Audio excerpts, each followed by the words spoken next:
कि हम लोग ठीक चुनाव के बाद चारों प्रखंड में अलग अलग एक समीक्षा बैठक हम लोग एक एक करके रखे और उसके बाद आज हम लोग पूरा विधानसभा स्तरीय समीक्षा बैठक सम्मेलन समारोह रखे थे। और जहां तक मेरा क्षेत्र में घूमने का बात है वो हमने 23 तारीख को जैसे रिजल्ट हुआ ठीक 24 तारीख अगले सुबह से मैं अपना क्षेत्र में भ्रमण करना शुरू कर दिया हूं और पहले से भी बेहतर मुझे समर्थन मिल रहा है और एक तरफा समर्थन है जो कि हम लोग को 29 के लिए बहुत ही आसानी है। 2029 में हम लोग का जीत पक्की है। पहले तो हम लोग का एक्सपीरियंस भी बोला जाए तो हम लोग को नहीं था, कभी राजनीति लाइन में नहीं थे। अभी राजनीतिक लाइन में आना कैसे हुआ? देखिए, हम लोग जयराम दा का विचार लेकर के आंदोलन शुरू किए थे। उसके बाद धीरे धीरे जो हम लोग का एक झारखंडी भाषा खतियान संघर्ष समिति था उस जेएलकेएम पार्टी में झारखंड लोकतांत्रिक क्रांतिकारी मोर्चा में तब्दील हुआ और हम लोगों ने जो आंदोलन के रूप में जो पार्टी उभरी थी फिर एक क्षेत्रीय दल के रूप में अभी चुनाव लड़े। आपके बारे में बहुत सुनने में आता है कि आप बहुत संघर्ष किए हैं, संघर्ष करके इतना दूर पहुंचे। क्या कुछ करते थे पहले? मेरा शुरू से जब चांडिल डैम में विस्थापित हुए तो हमारे परिवार के जो हमारे मम्मी पापा हैं, माँ पिताजी, हमारे श्री डूंगरी में मामा घर था तो यहाँ चांडिल डैम में विस्थापित होने के बाद मामा जी बोले कि आइए हम लोग आपको थोड़ा सा ज़मीन देते हैं, जो कि हमारे मम्मी पापा को बोले थे। वहाँ हमारे मामा घर में थोड़ा सा 5 कट्ठा ज़मीन दिए जो कि हम लोगों ने विस्थापित होने के बाद जो हम लोग को मुआवजा मिला था उस पैसे से हम लोग वहाँ घर बनाए। लेकिन घर तो बनाए, यहाँ खेती बाड़ी हम लोग का सब डूब गया पानी में। भरण पोषण, बच्चे का पालना, एक परिवार चलाना पिताजी के लिए बहुत ही संघर्षशील रहा।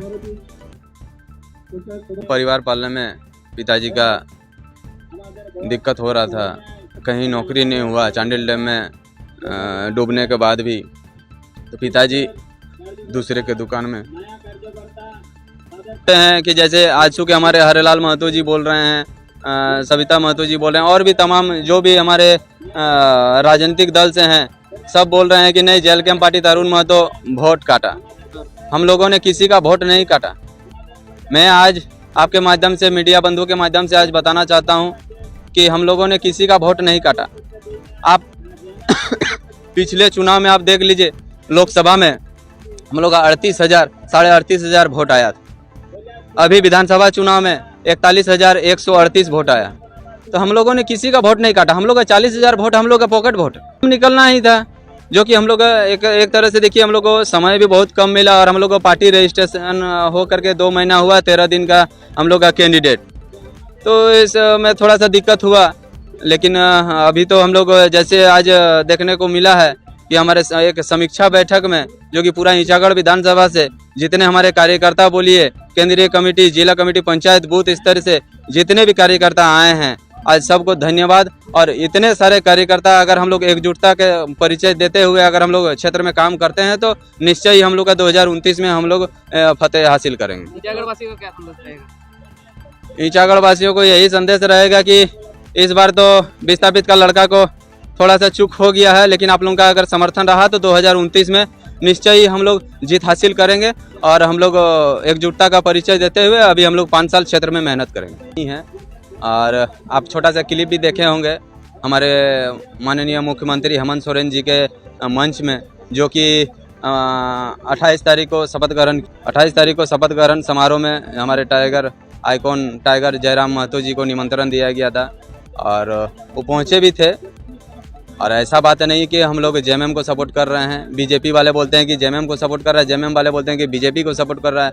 तो ऐसा कुछ बात नहीं है। हम लोग अपना जैसे भी हम लोग आंदोलन से पार्टी शुरू किए थे और अभी हम लोग का एक क्षेत्रीय पार्टी के रूप में उभरे हैं, तो हम लोग अपना पार्टी के लिए हम लोग काम कर रहे हैं, अपना विचार लेकर के। और संघर्षशील जो भी हमारे कार्यकर्ता हैं पूरे संघर्ष के साथ हम लोग लड़ाई लड़। देखिए, वो सही बात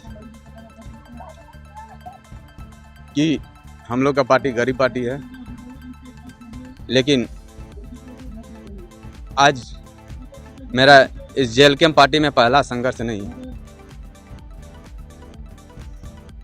मैं जब से ईचागढ़ विस्थापित होकर के यहाँ चांडिल से आदितपुर गए हैं तब से ही संघर्ष कर रहे हैं, छोटा से ही।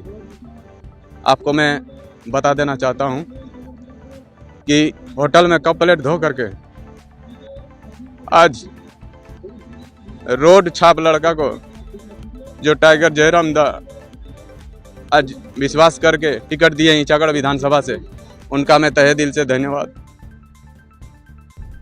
जो कंबल बांटा, पहले ठीक है, पहले का बात था, मैं होटल में कप प्लेट धो करके पढ़ाई लिखाई भी रखा, लेकिन अभी पढ़ लिख जाने के बाद मैं छोटा सा बिजनेस चालू किया और छोटा से धीरे धीरे आज बढ़ते बढ़ते मैं इतना सक्षम हो गया हूँ कि आज मैं डेली 50 आदमी को सेवा दे सकूँ। आज मेरा सोच एक ही है कि मैं जो हमारे चांडिल डैम विस्थापित और ईचागढ़ वासियों के लिए कुछ कर पाऊँ। मेरा एक ही सोच है कि जो कष्ट, जो मेहनत हमारे पिताजी, हमारे माताजी ने किए और जो कष्ट हमने छोटे से आज जब से मेरा ख्याल आया तब से जैसे मैं संघर्ष करता आया हूँ और जैसे मैं कष्ट सहा हूँ, मेरे ईचागढ़ वासियों को मेरा तरफ से ऐसा कष्ट, अगर मैं सत्ता में आता हूँ या 29 में जीतता हूँ तो मेरा ईचागढ़ वासियों को ऐसा कष्ट और हमारे जो भी आएंगे, हमारे भविष्य में जो भी हमारे बाल बच्चे आएंगे, उनको ऐसा कष्ट ना हो। मैं इस संकल्प लेकर के, मैं ऐसा संकल्प लेकर के आज ईचागढ़ वासियों का सेवा करने के लिए मैं ईचागढ़ में आया हूँ और ईचागढ़ में ही मेरा गांव भी है। आया क्या हूँ, मैं ईचागढ़ वासियों के लिए आज पूरा संघर्षशील हूँ और मैं दिखा दिया कि 23 तारीख को चुनाव हारने के बाद भी आज 24 तारीख से पूर्ण रूप से मैं ईचागढ़ वासियों के लिए निकल चुका हूँ।